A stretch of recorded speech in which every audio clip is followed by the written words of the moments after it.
आज आपण जलसंवर्धन याविषयी काही माहिती जाणून घेऊया.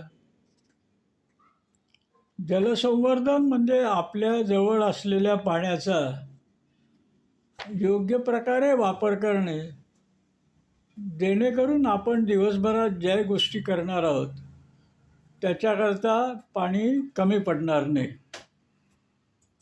तर आपल्याला लागणारं पाणी हे घरातल्या ॲक्टिव्हिटीज, घरातल्या घरकामासाठी असतं, शेतीसाठी असतं, व्यापारासाठी असतं किंवा उद्योगासाठी असू शकतं.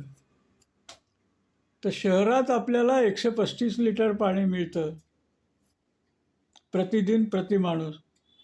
तर ते पाणी योग्य प्रकारे जर का आपण दिवसभरात वापरलं तर दिवसभरातल्या ज्या गोष्टी आपण करणार आहोत त्याच्यासाठी ते पाणी पुरेल.